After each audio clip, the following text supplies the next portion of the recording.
Hey everybody, Eric here from TOURNA-MIX, the ultimate mix competition website. I hope you guys are doing good. Today we're looking at phase. I know it's not the most fun thing to talk about, but it's darn important. You got to know how to do it. Today we're going to look at drums and bass. All right, so here we have some multi-track drums. These are real drums. Let's have a quick listen. All right, those are basically just imported. You can see all the faders are at 0. I haven't really done anything. I have panned the drums just a bit, but basically these are completely raw, and we're going to take a look at the phase issues. All right, so before you check phase, it's always important to sum to mono, okay? So in this case, you can see I've already done some panning. So I could just return everything to center, but I'm just going to use this gain plugin on my mix bus to sum the whole drum kit to mono. So here's in mono. Right, very important when you're checking phase, because if things are panned, you don't tend to hear how the frequencies overlap and interfere with each other. So mono is essential. So find a way to do that before you check any phase issues, whether it be bass. Well, bass is usually mono. Maybe acoustic guitar is mic'd in stereo. Always got to sum to mono. All right, from here, there's probably several different ways you could go. What I like to do is start with snare. So let me go find a snare hit. All right, so you can see I've set my cycle here around one of the snare hits, and it's important to set your cycle, so that it sounds something like this. Fairly quick, you don't want it to be too long, otherwise it just makes the process, a little slower. So find yourself a nice cycle range around a snare. Try to pick one that doesn't have too much bleed from other instruments if you can. In this song, it was actually hard, but I found one that I think will work. So now that we have the snare selected, what I like to do is start with the overheads. So let's take a look at those. Okay, so I'm zoomed in on the overheads here, and just using our eyes, we can kind of see that we have a good phase relationship here, right? We've got those peaks going up at the same time. Here's a dip, and we've got a dip. All right, so all appears to be well. And with overheads, typically, if the recording was in any way good, you're not going to have to invert the polarity on one or the other. It's usually going to be a slight time aligning thing.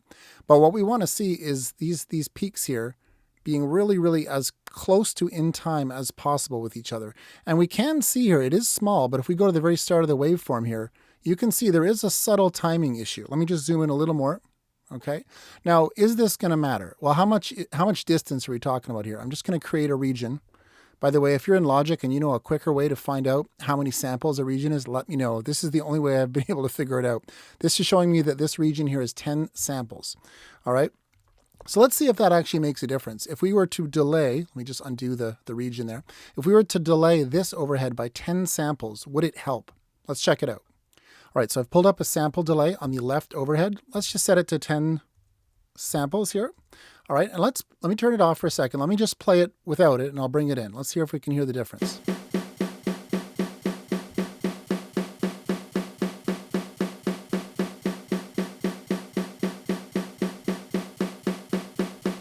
That's amazing. Can you hear? That's a big difference, and it's only 10 samples, right? To my ear, it sounds better with that engaged. This is one of the rare times I will use a correlation meter. I don't usually use these. I know some people love it. Fair ball if you like these. But I'm just curious to see if we can see on the correlation meter a difference. So again, off. Yeah. See, a little more in phase with that small delay. All right, so we've corrected the overheads, okay? I'm going to turn the correlation meter off. I don't think I'm going to need it from here on in. But there you go. You can never be too careful with overheads. Now, in the context of the full mix, would a little change like that matter? I doubt it. Maybe, who knows? But it still sounds better to my ear. All right, so the overheads are in phase. Okay, so now we're going to look at all the other kit components, and we're going to relate everything back to the overheads. That's my workflow. Maybe there's, different ways to approach phase. I like to make sure the overheads are in phase first, okay, which we just did, and then I like to relate everything back to it. So before I continue, what I'm going to do is actually instantiate a gain plugin on all the other tracks here with the polarity inverted, okay, so like this. I'm going to bring up a gain plugin, invert the polarity, turn the plugin off, and then I'm going to copy and paste this to all the other tracks. All right, so now if we want to check the polarity against the overheads, all we have to do is just turn these on, okay, and it'll flip the phase for us or invert the polarity. Okay, so let's bring in the snare top.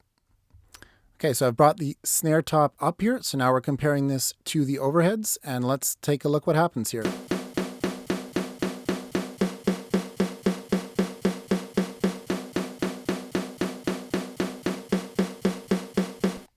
So you should be able to hear that that's a massive difference with it inverted. Okay, we get a lot more low end, so we know that this is a better phase relationship. So we're just going to leave that on. Let's bring in the snare bottom.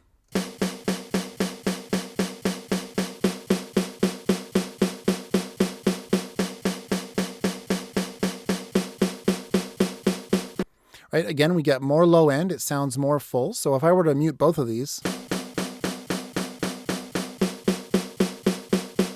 right, we can clearly hear that that's more in phase. So we're always looking for more low end, more thump, more fullness. Okay, so now the snare top and snare bottom are in phase with the overheads, and we've delayed the left overhead by that 10 samples. Okay, let's hear where we're at so far. Let me just mute all those. Off to a good start. Let's move on. All right, now let's check the hi-hat. You got to remember to check the hi-hat and ride if there's a ride mic, which in this case there is, okay? Hi-hat and ride mics will typically pick up a lot of snare, especially the hi-hat because it's right beside the snare. The ride, not so much. But anyway, we want to make sure we check the hi-hat, okay? So I'm going to bring that up. Let's just hear the hi-hat mic on its own. Pretty thin sound. I'm guessing that was already high pass filtered, but we still want to check phase. This one will probably be a little trickier to hear, but let's just see how this sounds, and I'm going to invert the polarity as we've been doing.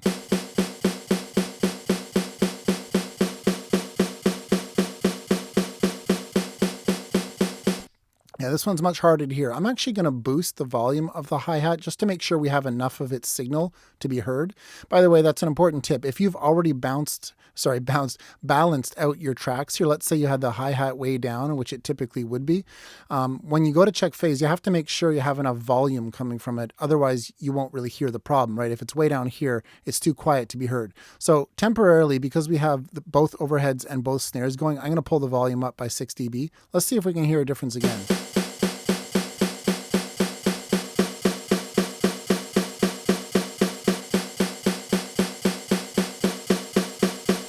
All right, so it is harder to hear. I do think it sounds more full with it engaged. Just to be sure, I know I said I wouldn't use this, but let's actually use the correlation meter here. So I'm temporarily going to pull the overheads hard pan to the left, and then I'm going to also pull, and we'll just actually mute the snares for now. Let's just hear the hi-hat in relation to the overhead. I'm going to pan the hi-hat hard right so we can use the meter.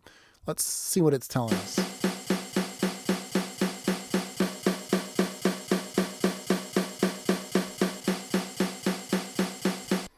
Interesting. So it is telling us that with the polarity inverted, we're having a better phase relationship. My ear, to be perfectly honest, is having a hard time hearing that. Although when I had the snare going, let me try bringing the snare in, and we'll actually pull those over to the left too here temporarily. Yeah. It does sound a little better inverted, okay, but not as easy to hear. So if ever you're lost, you can use a correlation meter. It does help. I usually like to use my ear just because I find it more fun. Not that I find phase fun in any way, but you know what I mean. Let's take a look at the ride now. All right, I just brought the panning back to where it was. So let's bring the ride all the way up and hear this one.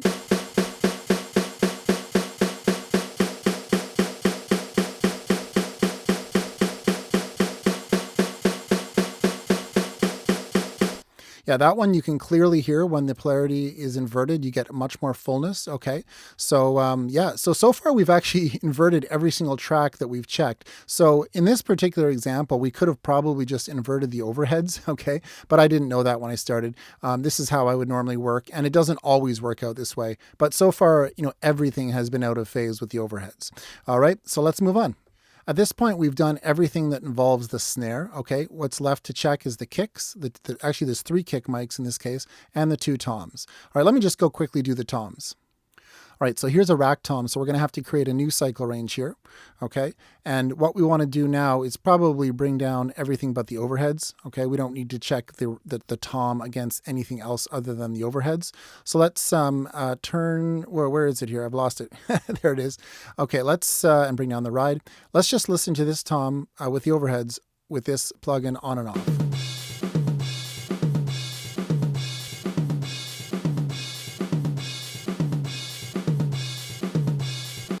All right, so this is the first track that sounds better without the gain plugin on. Okay, so I'm just going to get rid of that. It sounded more full, okay, without it. Let's go check the other one. Bring that one up, bring this one down, and go find a cycle range. All right, so let's check the floor tom now.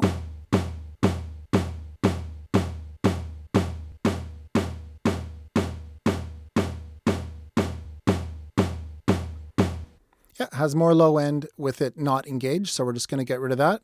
And now we're on to the kick. So I've got our kicks soloed up here. Okay, we've got the overheads playing, and I'm going to bring in each kick mic and see what happens here. Whoops, somehow I erased this guy here. Let me just move that over. All right, so here's the kick in mic.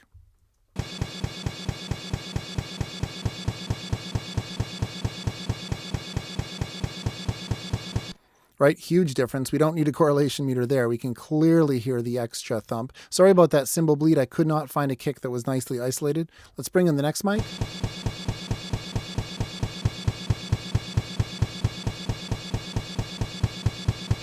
And again, much more full in the low end, so we're going to leave that on. Final mic, this is the kick sub.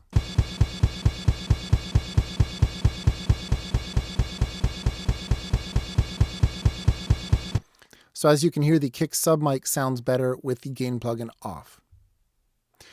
Okay, so we've got all the phase relationships good, but there's one more thing we might want to check, and that is the time relationship between the individual close mics. So we have 3 kick mics, okay? We had 2 snare mics. We've already made sure these are in phase with the overheads, okay? Everything's sounding a lot better. But what about the time relationship between these 3 mics? You know, could that be improved? And it's very important to use your ears or a correlation meter, I guess, to check this stuff out, because sometimes it can be deceiving. Like if we were to look at this, my eyes tell me that that wants to move to here, right? And that this probably wants to move to there.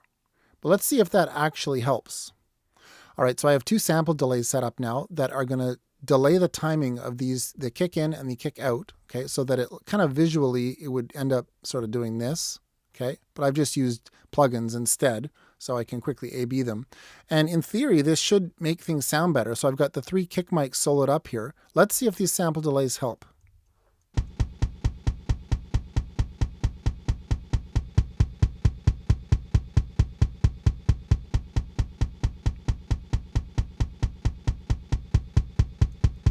See, that's interesting. It sounds far better with them off, okay? So this is a great example. We can't just trust our eyes. I mean, I know that years ago when I was first starting, I would have just looked at these and I wouldn't have even really checked. I would have just gone, okay, that sounds better. Okay, that sounds better. It certainly looks better, but it didn't actually help when I did it. So we always have to keep our ears open, you know, and just make sure. So I'm actually just going to leave those. And with the snare mic, you know, oftentimes you're going to have, if I go over to the snare mic here, here's a zoom in on that. And, you know, we can see that they're not sort of time aligned, right? You can see the snare bottom mic starts kind of later. It's sort of even hard to see what's happening here. The waveform is kind of weird looking. But, you know, I actually played around with this off screen, and I couldn't really make it sound better by delaying or moving these around in any way. So in the end, it turns out we didn't really have to do anything. But it is important to check this stuff. Okay, you can't just check the close mics against the overhead. You also have to check them against each other. And if it turns out that moving them around helps, then do so, but always make sure. Right, now there is one other thing you can experiment with. I don't typically do this. I know some mixers like to do this, but the last thing you can look at is the actual time alignment of your close mics. So for example, here's the snare top mic. How does the timing of this relate to the overheads? Now clearly, if you think about the way a drum kit is mic'd up, the overheads are going to be later in the timeline because they're further away from the snare, right? This snare top mic is right on the snare, and these overheads are, you know, who knows, 6 feet away, whatever, right? So you can see that the first valley here is later in time, right, than the snare top mic, and that just makes sense. But some mixers I know, you know, and in certain genres, they're actually going to experiment with time aligning in some capacity the close mics to the overhead. So for example, you could try moving that back in the timeline to actually be, you know, in phase with the overhead, and see if that sounds better to you. It's not something I do just because it doesn't make sense to me, but at the end of the day, it's all about creative vision and artistry. If it sounds better to you, then do it. And it doesn't necessarily have to be time aligned exactly like this, right? That's sort of like actually time aligning. It could be more like experimenting with say moving it to there even, you know, just so that looks more in phase with the overheads. That's just a subtle movement, but it could help. Again, I don't really do that. The only time I would look at something like that is if during this stage where we were, you know, actually experimenting with inverting the entire track. If that was sort of hard to get a read on, or it sounded like it was in between, I might start experimenting with time aligning. But generally speaking, I don't know if it's laziness, call it whatever you want. I just don't usually find it necessary. All right, real quick, let's just take a look at the bass. This is going to be far more straightforward. When it comes to bass, what you're usually looking for, I would say almost always, is time alignment. Okay, you don't need to invert the polarity usually of one track against another, although you might have to. Sometimes it's a combination of time alignment and polarity inversion. But when you think about a bass DI and a bass amp, right, these two signals are carrying the same performance, but they're not going to line up because one's going to take a little longer than the other. I think what I actually don't know, but I think a bass DI is generally going to be quicker. Okay, it's going to arrive faster. So here we are zoomed in on the waveform. And when you first look at it, it's sort of not entirely obvious how these might want to be aligned. Sometimes I find scrolling a little further along can be helpful. We can clearly see these up and down, peak and valley sections here.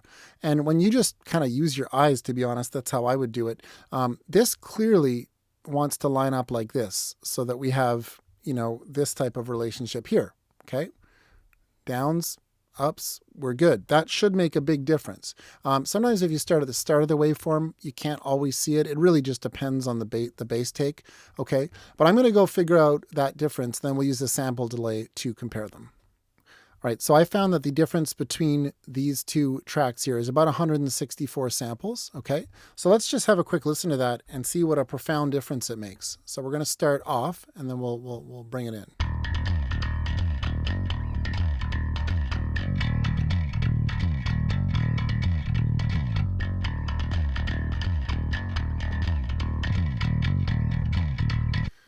And there we have it, huge difference. So just keep that in mind. Whenever you have a bass DI and a bass amp, you're going to want to time align them so that the phase just sounds that much better. Very, very important, but easy to overlook sometimes. You always got to check that stuff. Why don't we have a quick listen to everything we've done so far?